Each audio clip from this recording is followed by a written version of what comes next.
Finished, बस अब बस थोड़ा सा ही है, you are carrying an atom bomb. अच्छा, पेशेंट बोलता है सर एक काम कीजिए, आप रिपोर्ट मुझे दे दीजिए, मैं घर जाऊंगा। बोलते घर आप पहुंचेंगे कैसे, उसके पहले ही हार्ट अटैक हो जाएगी। अच्छा, आपको क्या लगता है, डॉक्टर को मालूम है कि हार्ट अटैक कल होगा आज होगा? उसको तो ये भी नहीं मालूम 70 है 80 है या 90 है। क्यों ऐसा बोला जा रहा है? To create a fear. और फियर से क्या होगा फिर? ऑपरेशन के लिए इमीडिएटली, बहुत सारे लोगों को इतना बोलने का जरूरत ही नहीं हो, तो इमीडिएट तैयारी हो जाता है। हार्ट का सुनते उसके मन में ऐसे ही डर रहता है, उसको ज्यादा डराने का। पर कभी कभी पेशेंट बोलता है सर एक बात बताइए, ब्लॉकेज तो कल भी था, ब्लॉकेज तो आज भी है, कल तक तो मैं सारा ही काम कर रहा था, ये पेन तो मेरे को बड़े दिनों से है, मैं अब तो पता चला हूं, तो आप एक काम करिए, मेरे को आप डिस्चार्ज कर दीजिए, मैं घर जाके फिर सोचूंगा। बोला नहीं, आप एक काम कीजिएगा, आप करवट भी लेंगे ना तो हमको पूछ लीजिएगा। पेशेंट बोलता है नहीं सर मैं तो घर जाऊंगा। बोला आप रुकिए, आपके घर वालों से मैं पूछता हूं। अच्छा, घर वाले बाहर कौन कौन वेट कर रहे होंगे? सारा खानदान वेट कर रहा होगा। वहां पे जाके क्या बोलना है कि patient is very critical, any moment he can die. आप बोलो मैं बचाने की कोशिश करूं और जाने दूं। अच्छा, आंसर क्या होगा? वाइफ क्या बोलेगी कि जिंदगी भर इन्होंने मेरे लिए किया, आज मेरे को चांस मिला, आज तो मैं ऑपरेशन। वाइफ बोलती है कोई चीज का भी कोई भी कंजूसी हमें नहीं करना है, इनको तो बचाना। अच्छा, बेटा मानेगा कि नहीं? एक बेटा बड़ा समझदार होता है, बोलता है डॉक्टर को, डॉक्टर साहब एक बार बताइए, मैंने सुना है कोलेस्ट्रॉल की वजह से ब्लॉकेज होता है, इनका कोलेस्ट्रॉल हाई है, तो क्या करूं कि कोलेस्ट्रॉल कम हो जाए? खाने पीने में क्या क्या चेंज लाना चाहिए? अच्छा, कार्डियोलॉजिस्ट मान जाएंगे इस बात में? वो बोलेंगे you are wasting my time, he is dying and you are talking all this rubbish. अच्छा, तब तक और जितने परिवार वाले बोले नहीं नहीं ऑपरेशन होना ही चाहिए। मेरे एक पेशेंट थे, बोले डॉक्टर साहब मेरे साथ पूरा ऐसे ही हुआ, मैं तो खाली एक बार टेस्ट कराने गया था और उसके बाद वो ऑपरेशन करके ही भेजे मेरे को वापस। मेरे एक और पेशेंट थे, बोले सर मैं फिर भी नहीं कराया, मैं निकल आया। मैं बोला आप निकले कैसे? बोला मैंने बोला मैं तो नहीं कराऊंगा, मुझे घर जाना है। वो बोले नहीं आप घर भी नहीं पहुंचेंगे। मैं बोला मैं लिख के देता हूं, मैं पहुंच जाऊंगा। फिर मैंने लिख के भी दे दिया, फिर भी वो जाने नहीं दिया। फिर मैंने लास्ट बोला, मैंने बोला देखो मैं करने तैयार हूं, पर प्रॉब्लम है मेरे पास पैसे नहीं है, आप फ्री का कोई ट्रीटमेंट हो तो करवा डालो। तब इन्होंने बोला कोई प्रॉब्लम नहीं है, आप घर चले जाओ। फिर मैं जब घर जाने लगा तब फिर से बुलाया उन्होंने, बोला अब आप एक बार बताओ ये इतने पैसे आप कितने दिन में इकट्ठा कर सकते हो? तब मैंने बोला देखिए मुझे प्रॉपर्टी बेच के आना होगा, 2 महीना लगेगा। फिर मुझे 2 महीना उन्होंने टाइम दे दिया, बोला अब कोई प्रॉब्लम नहीं है, 2 महीने बाद ही ऑपरेशन होगा। आपको समझ आ रहा है ऑपरेशन कब रुक सकता है? दिस इज, मैं ये नहीं बोलूंगा सारे जगह एग्जैक्टली यही हो रहा है, पर इसका ही कुछ छोटा मोटा रूप ये हॉस्पिटल का सिस्टम है। पर एक बात मैं जानता हूं, हॉस्पिटल को ये चॉइस देना चाहिए पेशेंट को, देखो the blockage is so much so much so much, these are the reasons. आप देखो क्या चाहते हो, आप अगर अपने आप को बदलोगे तो ऑपरेशन रुक सकती है, आप नहीं बदलना चाहते हो तो मैं ऑपरेशन कर दूं, उसके बाद जाके बदलने का कोशिश करो। But the hospitals don't give chance, उनको मालूम है ये एक मौका है, ऑपरेशन कर लेते हैं, बट उसके बाद भी उनको यही करना पड़ेगा। लाइफस्टाइल चेंज तो पेशेंट को फिर भी करना पड़ेगा। मैं जानता हूं हार्ट के पेशेंट्स को मैं 3 चीज देखते दिखाऊं, एक तो दवाइयां हैं, एक बाईपास और एक एंजियोप्लास्टी। ये दवाइयां मैं आपको एक बार समझाना चाहता हूं दवाइयां क्या काम करती है, और another 10 minutes I will take. देखिए ये ट्यूब है जिसमें कोई ब्लॉकेज नहीं है, और ये 80-90% ब्लॉक है, दिख रहा है आपको? अब ये पेशेंट को चलने से दर्द होता है, एक दवाई ऐसी है जो दवाई देते ही ये दर्द कम हो सकती है। कौन सी दवाई है? सॉर्बिट्रेट, नाम सुना आपने? क्या करता होगा सॉर्बिट्रेट? देखिए क्या करता है Sorbitrate. This is what is the action of Sorbitrate. क्या हुआ? ट्यूब चौड़ी हो गई, ब्लॉकेज वहीं की वहीं रह गई, ट्यूब चौड़ी हो गई, ट्यूब थोड़ा फैल गया, फैलते क्या हो गया? ब्लड सप्लाई बढ़ गई। पेशेंट बोलता है मुझे अब कोई दिक्कत नहीं है, पर ये दवाई का असर रहेगा 8 घंटे बाद, तो 8-8 घंटे में एक सॉर्बिट्रेट देनी पड़ेगी। एक पेशेंट मेरे को बोला मैं सॉर्बिट्रेट नहीं लेता हूं, मैं मोनोट्रेट लेता हूं। मैं बोला वो भी सॉर्बिट्रेट का ही भाई है। तो ये जितने भी सॉर्बिट्रेट है उनका नाम मैं आपको दिखा सकता हूं, these are all kinds of sorbitrate and all. ये सब दवाई हम लोग दे देते हैं, सॉर्बिट्रेट, इस्मो, आइसोडिल, मोनोट्रेट, नाइट्रोफिक्स, एंजिसेड, इमडूर, वेंजिकॉर, वेसोट्रेट, मोनोट्रेट, सॉर्बिट्रेट, मोनोसॉर्बिट्रेट, नाइट्रोकंटीन, वेसोप्रीन, मोनोस्प्रीन, इस तरह की दवाइयां हम हार्ट के पेशेंट्स को दे देते हैं। एनीवे दवाइयां बहुत सारे तरह की मिलती है, एक होता है हार्ट की ऑक्सीजन की जरूरत को कम कर देता है, इसको बोलते हैं beta blocker, calcium channel blocker, फिर एस इनहिबिटर, ऐसे करके बहुत सारी गोलियां हम लोग हार्ट के पेशेंट्स को दे सकते हैं। I am not going to go into that detail. कुछ ब्लड पतला करने का दवाई भी देते हैं, आपने देखा है नाम, इकोस्प्रिन, कोल्स्प्रिन, एएसए, डेलिस्प्रिन, डिस्प्रिन, क्लोपिग्रेल, क्लोपिलेट, क्लोपिवास, सिरुविन, क्लैविक्स, क्लोट्रेल, प्लेजरिल, स्ट्रोमेक्स, डीप्लैट, इस तरह की गोलियां हम लोग देते हैं ब्लड को पतला करने के लिए। पर ये गोलियां देने से भी पेशेंट ठीक नहीं होता है, तो इसके लिए मैं चाहता हूं वो लाइफस्टाइल चेंज करें, अपनी ब्लॉकेज को कम करें कि उनको देने की जरूरत पड़े ही नहीं। अच्छा, ये गोलियां इतनी खाएगी, इसके साइड इफेक्ट्स होती है क्या? अगर साइड इफेक्ट होती है कॉन्स्टिपेशन, तो कॉन्स्टिपेशन की और गोली दूंगा, और एसिडिटी हो जाए तो एसिडिटी की गोली दूंगा, और नींद ना आए तो नींद की गोली दूंगा। अच्छा बताइए, बीमारी ठीक हो रहा है कि नहीं हो रहा है? आई एम नॉट कीन, मैं जानता हूं दवाई आज जरूरत है, पर कल दवाई की जरूरत ना हो उसका बंदोबस्त करना बहुत जरूरी है। इसके बाद चलते हैं, ये एंजियोग्राफी क्या चीज है। हॉस्पिटल में जाते हैं, एंजियोग्राफी करते हैं, और ये एंजियोग्राफी मुझे पसंद क्यों नहीं है मैं आपको बताना चाहता हूं। This is what is the problem with angiography. एक तार आपकी पूरे बॉडी को स्क्रैच करके हार्ट तक लेके जाना है। ये तार यहां से जो घुसेगी, 1 metre wire is inserted into the body till it reaches the heart. It is a blind procedure. Blind मतलब क्या? आप घुसा दो, ये अंदर जाती जाएगी, और अगर अटक गई तो वापस खींच के फिर से ट्राई करना होगा। मतलब वो अंदर स्क्रैच करेगा ही करेगा, पूरे बॉडी को स्क्रैच करती है। वो लिखवा लेते हैं कि अगर हार्ट अटैक हो गया तो मेरी कोई जिम्मेवारी नहीं है, और ये पूरे बॉडी को ये पंक्चर भी कर सकता है। मैंने ऐसे ऐसे पेशेंट देखे हैं कि एंजियोग्राफी के वक्त ही डेथ हो गई। एंजियोग्राफी में पैर को काटना पड़ा अल्टीमेटली, क्योंकि वो पैर की ट्यूब को डैमेज कर दिया। तो एंजियोग्राफी मैं नहीं चाहता हूं। और उसके बाद क्या होगा? इनएक्यूरेसी अबाउट द रिपोर्ट, और उसके बाद pressure from the cardiac doctors for the next operation. Patient को लगता है मेरे को इमरजेंसी हो गया, बट इमरजेंसी प्रिसिपिटेट कराया जा सकता है। एनीवे, ये एंजियोप्लास्टी जो है, ये दो ऑपरेशन, दो चीज वो लोग करते हैं, एक एंजियोप्लास्टी, एक बाइपास सर्जरी। मैं एंजियोप्लास्टी 2 मिनट आपको समझाना चाहता हूं। What is this angioplasty? एक स्टेंट लगाते हैं, सुना आपने नाम? एक रिंग लगा देते हैं हार्ट में। What is this? Let me explain what is this. पिछले 20 साल में ये जो एंजियोप्लास्टी है, ये बार बार फेल किया और बार बार इसको सक्सेस बताया गया है। पहले आई थी बैलूनिंग, बैलून एंजियोप्लास्टी।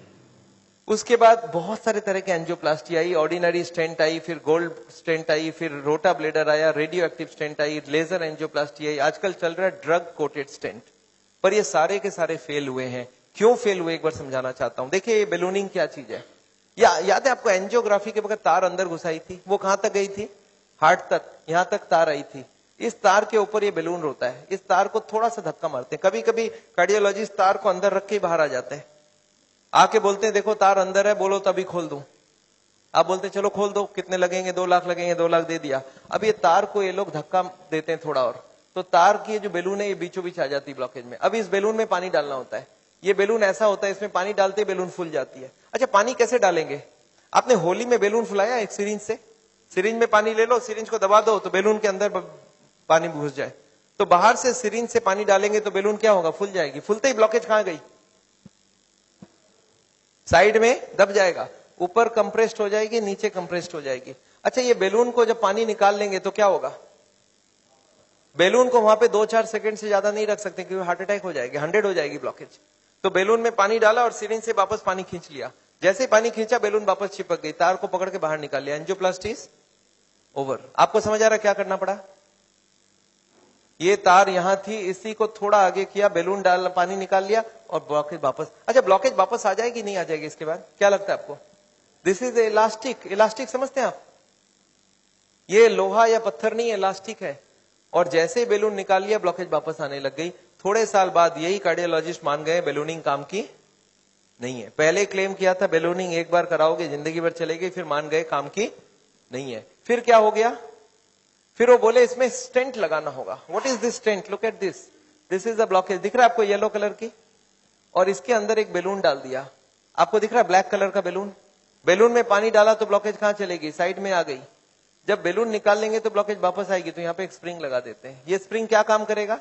ब्लॉकेज को आने से रोक देगा। आपको समझ आ रहा है स्प्रिंग का मतलब क्या है? अगर स्प्रिंग डाला गया, इसका मतलब क्या है? कि ब्लॉकेज वापस आ रही थी। इसका मतलब पहले वाला जो क्लेम था वो गलत था, कि बैलूनिंग करा लो ठीक रहा।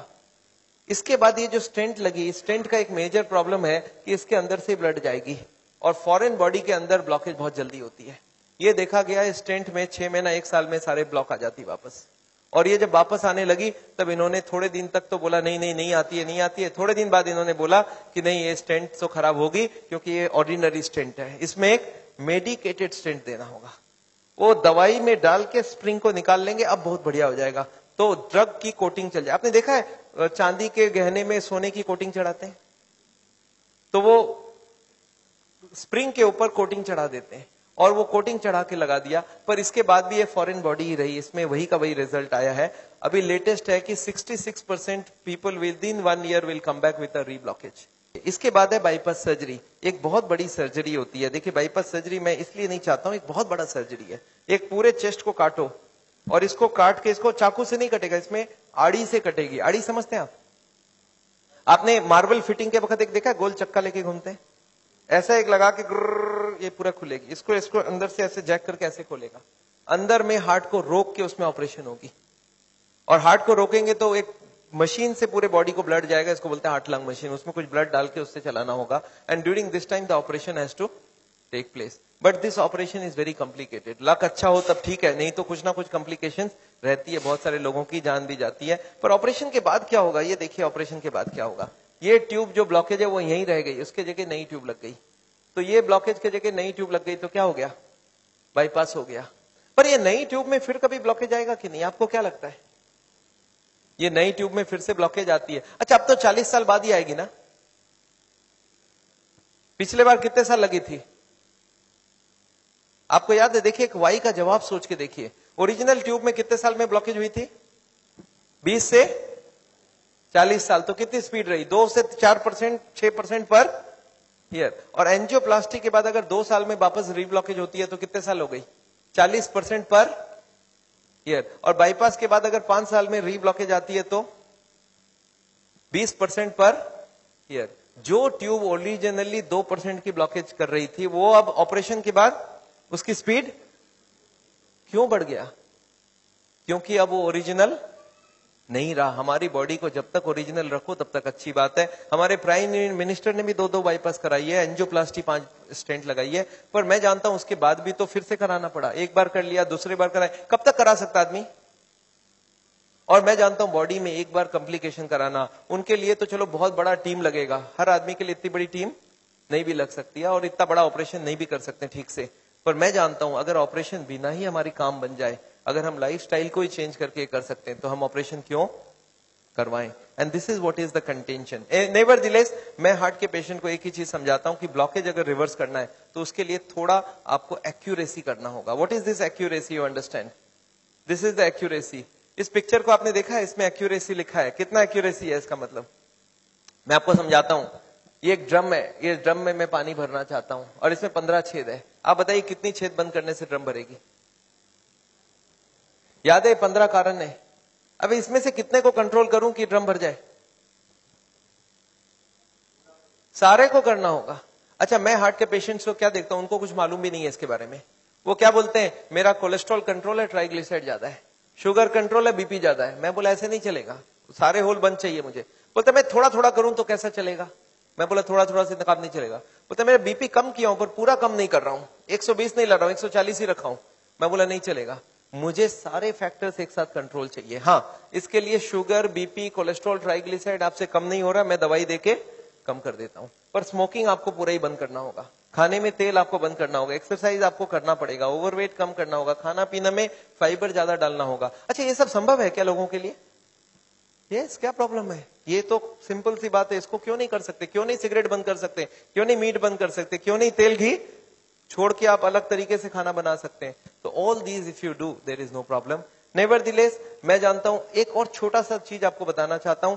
अभी एक और नई जो टेक्नोलॉजी आ गई है, आदमी को मैं सोचता था बिना काटे कुछ हो सके। ये हमारी कुकिंग की क्लास है, this is the cooking class. मैं हार्ट के पेशेंट्स को ट्रेनिंग देता हूं। This is my dietitian teaching cooking, 0 oil cooking to the patients wives. मैं हार्ट के पेशेंट्स को योगा सिखाता हूं। मैं बोलता हूं कैसे भी करो, योगा करो, आप योगा करने की बहुत जरूरी है। उसके साथ उनको क्या करना चाहिए, क्या नहीं करना चाहिए, कितनी सामान उठानी चाहिए, गाड़ी चलानी चाहिए, स्कूटर चलाना चाहिए, ऑफिस जाओ तो क्या प्रिकॉशन लो, दादर चढ़ो तो क्या प्रिकॉशन लो, आगे कौन सी योगा करो, कब तक करो, कौन सी मेडिसिन लो, कब तक लो। एंड फॉर दिस हाँ मैं एक मैगजीन भी निकालता हूं, इसका नाम है साउल टाइम्स। ये मैगजीन मैं हर महीने निकालता हूं, दिल्ली से निकलती है, हिंदी और इंग्लिश में। अच्छा, आपको एक फॉर्म दिया गया है क्या? ऐसा देखिए तो, have you got a form like this? ये फॉर्म में अगर आप अपने नाम एड्रेस भर के देंगे तो आपको ये मैगजीन आगे आपको मिलता रहेगा हर महीने, हिंदी में इंग्लिश में दोनों में मैगजीन है। और इसके साथ एक छोटा सा और क्वेश्चन ये रखा है कि यहां पे अगर हम लोग ऐसा कोई कैंप करवाएं तो how many people will be interested to join such a camp? 1 दिन का या 2 दिन का ऐसा एक कैंप अगर हम करवाएं तो कोई इंटरेस्टेड हो तो प्लीज फिल इट अप।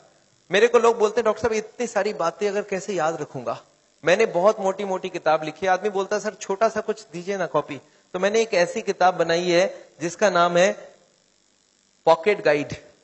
एक 30 रुपीज की किताब है, कोई 2 घंटा बैठ के पढ़ ले तो जितनी बातें मैंने बताई है सब इसमें लिख के रखा है। So this book I have brought over here. मेरे ख्याल से बाकी बुक्स तो मैं नहीं ला सकता हूं क्योंकि hundreds of books are there, तो मैं ये बुक लाया हूं। कोई को लगता है कि मैं पढ़ना चाहता हूं और कोई को पढ़ाना चाहता हूं, हार्ट के पेशेंट को जरूर पढ़ाइए। 30 रुपीज की गिफ्ट होती है, you can give it to anybody and they will learn things from the book. तो ये बहुत जरूरी है। मैं जानता हूं, मैं ये मैगजीन पिछले 10 साल से रन करता हूं and it is gone all over the world.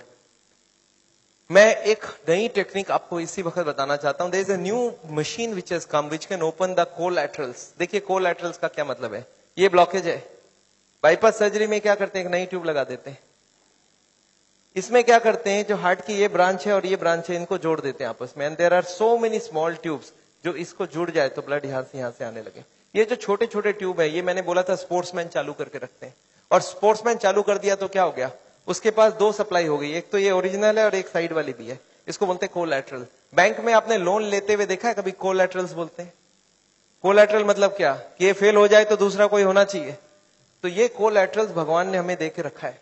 Original तो था ही था, एक कोलैटरल भी देके रखा, कभी ये फेल हो जाए तो ये चालू करना। अच्छा, ये अगर चालू हो जाए बिना ऑपरेशन के तो इससे अच्छा कुछ नहीं हो सकता। And this is a new machine, new technology which has कम। देखिए हमारे मेडिकल साइंस की टेक्नोलॉजी बिना कांटे वाली टेक्नोलॉजी है। ये देखिए ये ट्यूब्स है जिसमें कोई कोलैटरल्स चालू नहीं है, और ये है ट्यूब्स के सारे कोलैटरल्स चालू हो गए। आपको समझ आ रहा है डिफरेंस दोनों के अंदर? ये जो छोटे छोटे कोलैटरल्स है ये हमारे सबके पास है, और एक मशीन से इसको या तो स्पोर्ट्स करके चालू कर सकते हैं या तो एक मशीन से चालू कर सकते हैं। ये मशीन क्या करती है सोचिए, ये जैकेट्स लगा दिया हमने कफ में, थाई में, बटक्स में, और सारे को एक साथ स्क्वीज कर दूं तो क्या होगा, इसकी ब्लड कहां जाएगी, बॉडी में ही रहेगी पर कहां जाएगी, ये हार्ट के तरफ जाके हार्ट की ट्यूब्स को धक्का देके प्रेशर देके इसको खोलेगी। ये प्रेशर 1-1 घंटे तक, 1-1 मिनट, इसको हार्ट के संग सिंक्रोनाइज करके दिया जाता है। सिंक्रोनाइज मतलब हार्ट जब पंप करे तो मशीन पंप नहीं करता है, जब हार्ट पंप करके रिलैक्स करने लगे, जब पूरी ब्लड वापस आती है तो वो स्क्वीज करके सारे ब्लड को एक साथ भेजा जाता है। And this goes on, ECG feed होती है कंप्यूटर को, and this machine we have seen now without bypass surgery. आदमी बोलता है मुझे इमीडिएट रिजल्ट चाहिए, तो without bypass this can work very well.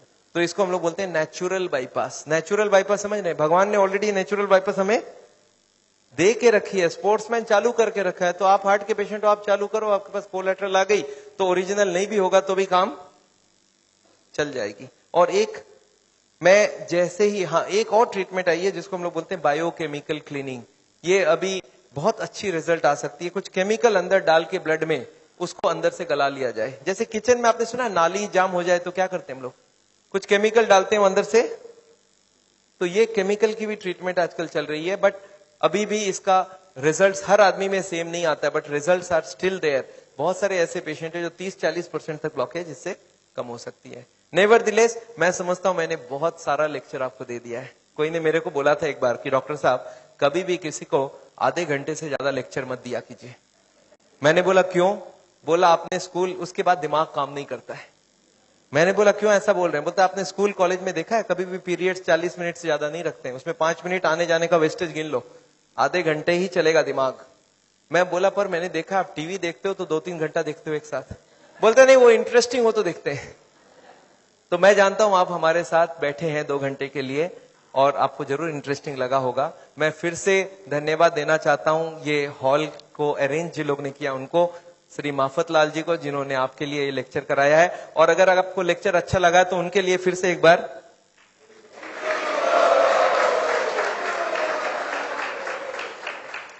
I just wanted to formally thank Dr. Chajjar for a wonderful, not only a wonderful talk, but highly personal and very interactive.